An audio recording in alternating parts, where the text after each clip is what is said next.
আসসালামু আলাইকুম। শুরু করছি বাড়ির নাম বৃষ্টি লেখা উপন্যাস।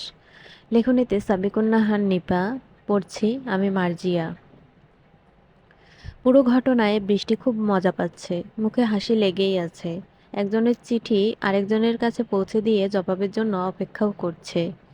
আবির বৃষ্টিকে বলল, তোকে তো দেখে মনে হচ্ছে আনন্দে ভাসছিস। হ্যাঁ, খুব খুব। আনন্দের কারণটা কি? আমার আর পলিনের কথা চালাচালি বন্ধ হয়েছে তাই? হ্যাঁ। এতে তোর লাভ কি? লাভ এই যে তোমার ডিটেকটিভগিরি বন্ধ হয়ে যাবে। সারাক্ষণ আমার পিছনে লেগে থাকাও বন্ধ হবে।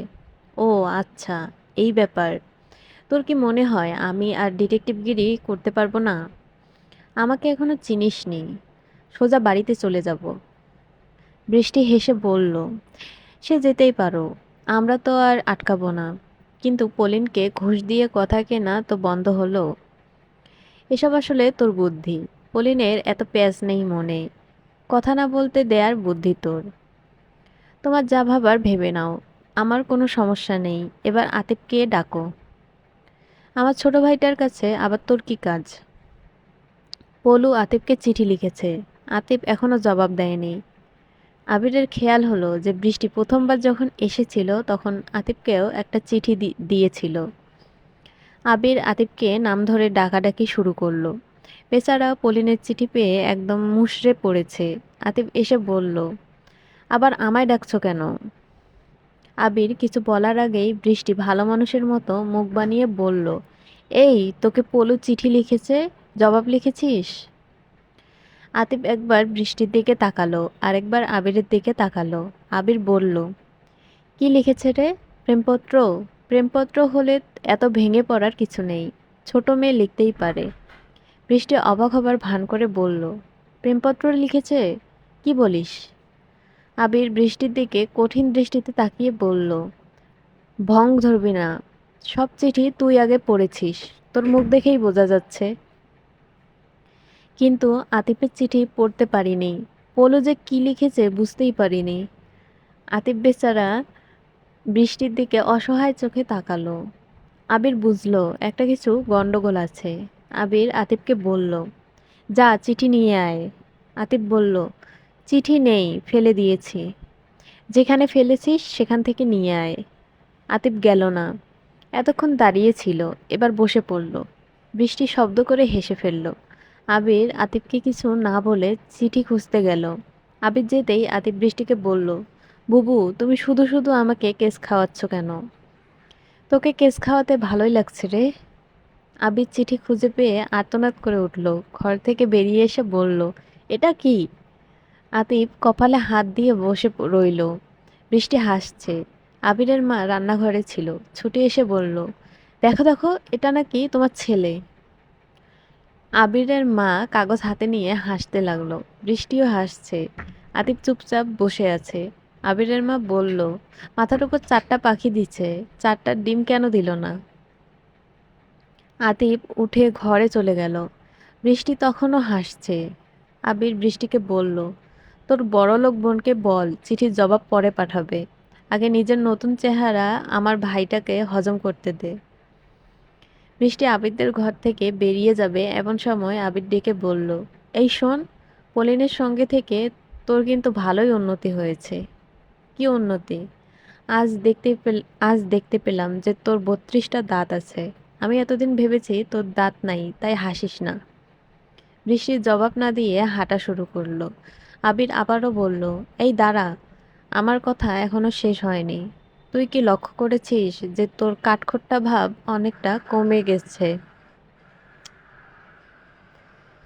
আমি আগেও যেমন ছিলাম এখনো তেমন আছি। নিজের চরকায় তেল দাও। আচ্ছা, সে দেব। এখন 20 টাকা দিয়ে যা। কিসের টাকা? পিয়নের কাজ করছিস? পিয়নের কাজ করছিস আর টাকা দিবি না? আহ, এবার 20 টাকা নে। Sorry sorry. আচ্ছা, সে দেব। এখন 20 টাকা নিয়ে যা। কিসের টাকা? পিয়নের কাজ করছিস আর টাকা নিবি না? এবার 20 টাকা নে, পরে আরো বাড়িয়ে দেব। বৃষ্টি আর কোনো কথা না বলে হনহন করে চলে গেল। পলিনের আঁকা আতিফের ছবি পলিনদের বাড়ির সবাই দেখলো। আবিরের মা নিজেই এনে সবাইকে দেখিয়েছে। পলিনের করিতকর্মা দেখে সবাই হেসেছে। আর এদিকে আতিফ কিছু না করেই হাসির পাত্র হয়েছে। বেচারা আপাতত চুপচাপ আছে। ও বুঝতেই পারছে না যে ওর দোষটা কি, ঠিক কোন জায়গায়। চিঠি দেওয়ার কাজটা প্রথম তো পলিন নিজেই শুরু করেছে। আগ বাড়িয়ে ও তো কিছু বলতে চায়নি। এখন ওকে যে দেখছে সেই হাসছে। পিকু, পিয়াস আবার ওকে দেখতেও এসেছিল। সত্যিই ওর চেহারা আঁকা ছবির মতো হয়েছে কিনা, মাথার উপর যে পাখিগুলো ছিল সেগুলো আছে কিনা। আতিফের মাঝে মধ্যে আবিরের মতো হতে ইচ্ছে করে। ওর জায়গায় আবির থাকলে কঠিন কিছু কথা শুনিয়ে আসতো। কিন্তু ও এসব পারবে না। ভালো ছেলের তকমা গায়ে লাগানো যে, তাই হজম করা ছাড়া উপায় নেই। আজ আর পলিনকে পড়াতেও যায়নি। কে জানে সেখানে কি অপেক্ষা করছে ওর জন্য। রাতে দুই ভাই খেতে বসেছে। আবিরের মা আতিফকে জিজ্ঞেস করলো, ডিম দিয়ে বেগুন রান্না করেছি, তুই কি খাবি? মুরগির ডিম কিন্তু পাখির ডিম না। আতিফ দীর্ঘশ্বাস ফেলে ভাইয়ের দিকে তাকালো। আবির গম্ভীর গলায় বলল, এসব কি মা? পরের বাড়ির মেয়ের সঙ্গে তুমিও তাল দিচ্ছ? আবিরের মা হাসতে লাগলো। আতিফ চুপচাপ খেয়ে নিল। খাওয়া শেষে আবিরের কাছে গিয়ে বলল, ভাইয়া, এই মেয়েটার কি ব্যবস্থা করা যায় বলো তো? কোনো ব্যবস্থা নিতে হবে না, ব্যবস্থা নিতে গেলেই জ্বালাবে। তাহলে কি বসে বসে এসব সহ্য করব? কি আর করবি? তোর ছাত্রী, একটু তো সহ্য করবিই। বুবু যদি তোমার সঙ্গে এমন করতো তাহলে তুমি চুপচাপ বসে থাকতে? মোটেও না, খুশিতে সকাল বিকাল 3 বার লাফাতাম। আতিফ দীর্ঘশ্বাস ফেলে বলল, তাহলে আমাকে কেন চুপ করে থাকতে বলছো? পলিন আর বৃষ্টি কি এক? এই তুই আগে বল, পলিনকে তুই কি চোখে দেখিস? আতিফ থতমত খেলো, বলল, কোনো চোখে দেখি না। তাকালেই তো ভেংচি কাটে। এই প্রথম আবির শব্দ করে হেসে ফেলল। আবির বলল, আচ্ছা কি করতে চাইছিস বল। ওর চিঠির জবাব পাঠাবো, তুমি লিখে দাও। কি কি লিখতে হবে আমি বলছি। পরের 2 দিন আবির পলিনের সঙ্গে কথা বলার চেষ্টা করলেও পারল না। পলিন ফিরেও তাকাচ্ছে না, মুখে আটা লাগিয়ে রেখেছে এমন ভাব। আবির অবশ্য অনেক চেষ্টা করেছে, বিভিন্ন ধরনের লোভ দেখাতে শুরু করেছে, কিন্তু কাজ হচ্ছে না। বারান্দায় দাঁড়িয়ে সমানে পলিন বেগম করে চেঁচাচ্ছে, তাও জবাব দিচ্ছে না। শেষমেশ বৃষ্টি এসে বলল, পলিন কথা বলবে না? আবির বলল, পলিন তো চামচামি করে খুব ভুল করছে।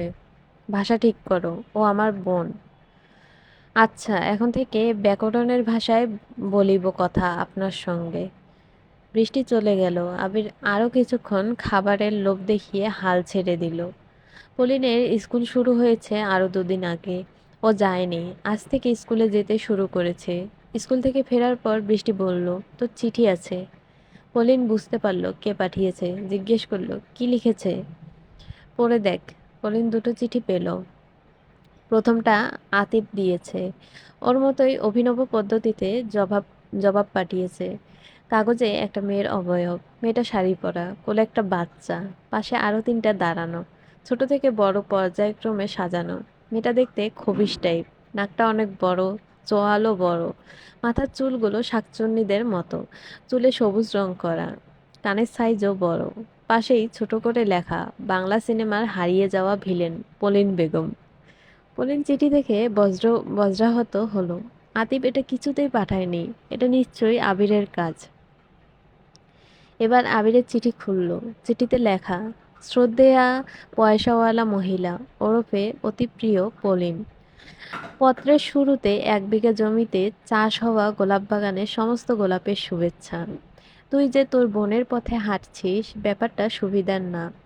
তোর বোন মৌন তোর বোন বনবাসের সঙ্গে মিলিয়ে মৌনবাসে গিয়ে যে খুব কষ্ট পেয়েছে সেটা কিন্তু স্বীকার করেছে। তাই তুই এই ভুল করিস না। তাছাড়া তোর মতো ভালো মেয়েকে এসব মানায় না। তুই অসম্ভব ভালো একটা মেয়ে। তোর মতো ভালো মেয়ে পাওয়া মুশকিল। কিন্তু তুই আমার বোকাশোকা ভাইয়ের এসব কি ছবি এঁকেছিস? আমরা যে গরিব সেটা এভাবে প্রমাণ করার কি দরকার ছিল? আমরা তো এমনিতেই কুঁড়ে ঘরে থাকি, তোদের বাড়ির দিকে হাঁ হয়ে তাকিয়ে থাকি যে কবে একটু ভালো মন্দ খাবার পাঠাবি। এবার আসল কথা শোন, তোর কাছে আমি অপরাধী, তাই সিদ্ধান্ত নিয়েছি যে অপরাধের প্রায়শ্চিত্ত করব। তোর নামে আমি পল মহল বানাবো। সম্রাট শাহজাহান তার স্ত্রী মমতাজের জন্য তাজমহল বানিয়েছে, আর আমি তোর জন্য বানাবো পল মহল। সেখানে তুই রানীর মতো থাকবি, তোর দাসী থাকবে ফিল্ম ইন্ডাস্ট্রির কিছু নায়িকা। শাবানাকে রাখবো না, ও সারাদিন ফ্যাস ফ্যাস করে কাঁদবে। তাছাড়া ওকে রাখতে গেলে জসিমকেও রাখতে হবে, বিরাট কেলেঙ্কারির ব্যাপার স্যাপার। যাই হোক, পলমহলে সিনেমা দেখারও ব্যবস্থা থাকবে, চিন্তা করিস না। আমি কিন্তু পলমহলের জন্য সিরিয়াস। আজই দুটো টাকা জমিয়েছি, এভাবে জমলে খুব বেশি সময় লাগবে না। আর শোন, আতিফের হয়ে তোর একটা ছবি আমি এঁকে দিয়েছি, ভালোই হয়েছে তাই না? ইতি ভবিষ্যৎ পলমহলের প্রতিষ্ঠাতা আবির। পুনচ্চ, তোর বোন যে দিন দিন তোর ফর্মে চলে যাচ্ছে জানিস? এই জন্য হলেও তোর জন্য একটা সমুদ্র কেনা দরকার, মাঝে মধ্যে সেখানে হাত পা ধুতে পারবি।